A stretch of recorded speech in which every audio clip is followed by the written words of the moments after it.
Hello and welcome to Matchroom Bets. I'm Jesse May. The 8at8.com World Snooker Championships are fast approaching, and who better to help you find your edge on the tournament than six-time world champion Steve Davis? Steve, you have to bear with me. I love watching snooker, but I only learned to pronounce the word today. But from a punter's perspective, what is the special about the Crucible?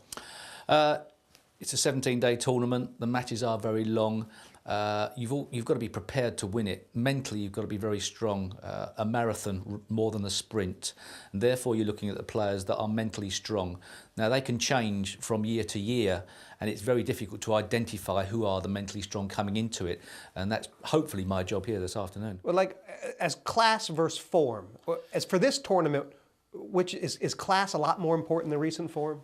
Form does come into it because that's confidence and that can give you mental strength. But class is obviously important because thoroughbreds do usually win this event if you look back over the years. So when we look at the ultimate class thoroughbred, you look at Ronnie O'Sullivan. The only area of his game that you can ever question is on the day and whether or not he can last the pace, whether he can go the 17 days and still be mentally strong throughout the whole time. And over the last couple of years, that's where it seems that Ronnie's fallen down in the World Championship, that he's not been able to sustain that level of discipline and also kept the pressure up long enough. That's why John Higgins is always going to be there or thereabouts, a class animal, but also has the mental strength. John Higgins, the defending world champion. It's tough to back against John Higgins, although as we speak, he hasn't had the best of seasons, and I thought he probably would have had a better one. You think people play themselves into form in this World Championship? It's like the Australian Open or something? It can happen, but it's very difficult if you haven't got any form going into it, but it can happen. A rarity, I would say. So when you're looking to bet on somebody for this event, they've got to have some sort of track record coming in. If it's not, just a couple of decent performances in a couple of tournaments close to the World Championship. Obviously, all eyes are going to be on players that are currently winning. Anybody that comes into this tournament having done well in the Welsh or the tournament in China before it, the last two ranking events, people will naturally go towards those players. All right, let's talk particulars. You looked at the draw, and you think it's kind of lopsided, you were saying. It's fractionally lopsided, yes. You've got Ding Junhui, Ronnie O'Sullivan and John Higgins in one quarter. In one half of the draw, and Ding Junhui and John Higgins in one quarter of the draw, along with what possibly one of my tips as a dark horse, which would be Ryan Day. So it's a very tough quarter there. Ronnie O'Sullivan's in a quarter on his own, but he's going to come up against Ding or John Higgins. The bottom half, fractionally weaker. You've got Mark Selby, possibly strong to get through one quarter, and Stephen Maguire strong to get through one quarter as well. They could be the two players that come through there.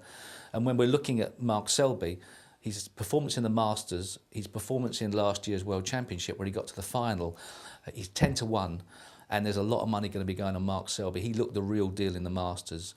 It depends how his run-in is and whether he can sustain the pressure in the World Championship, but he's at the age where you become a world champion. 22, 23 is roughly the age when you're looking for the players to mature to World Championship ability.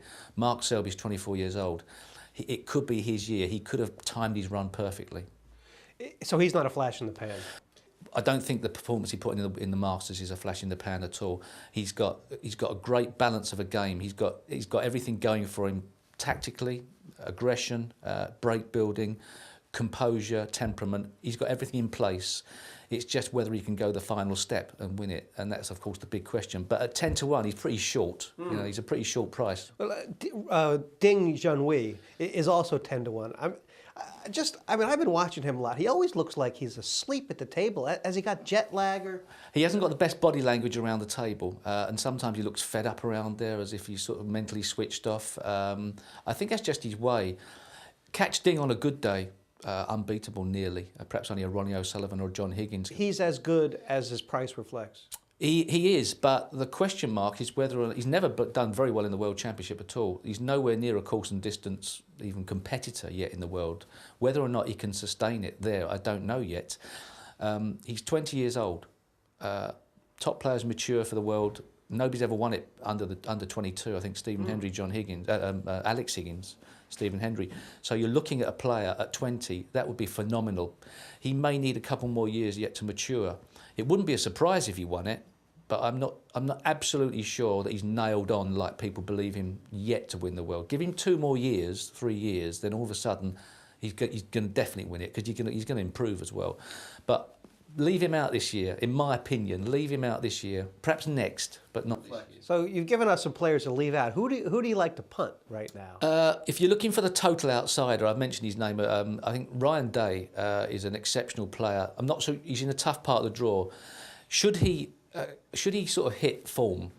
You never know. He could go, but he's got a tough quarter, as I say. He's in with John Higgins and Ding Junhui in that quarter of the draw. But he's going to be turning players over regularly. Mark Williams has been watching him back in Wales and said, like, look for him to win a tournament this year. Well, he's not won one, but he's played some great snooker. The other players to look out for further down, if you're looking for an outside punt or somebody to get your money on so that you can then lay it off later, should you want to, be in Not a bad idea. Not a bad idea. Jamie Cope, dangerous player, can turn anybody over on his day. He's 33 to 1 at the moment. I don't think he can win it. I'm not too sure he's got that type of game yet, but he's astonishing me every time I see him play. Matthew Stevens, you haven't heard much of him. He's 40 to 1. He's got to win a match to get to the Crucible. As we speak, he's still yet to play that match. But a player who's won the UK Championship and got in the semi-finals of the World Championship, 40 to 1 Matthew Stevens. Who's to say that being fresh, effectively, he hasn't played too much recently, not too many top performances in the big events. Who to say he won't come good again, like a class horse he is. And the other player, a big outsider, but can do some damage, Mark Allen from Northern Ireland. Now, those 4 players I've mentioned, Jamie Cope, Ryan Day, Matthew Stevens, Mark Allen, you can also back them with some confidence on the 50-plus breaks market, spread betting. Look for them to score heavily. They're heavy scorers. They may not win matches, but they're heavy scorers. You heard it from somebody on the inside. Ryan Day, Mark Allen, Matthew Stevens, Jamie Cope. I hope this has helped you find your edge. You heard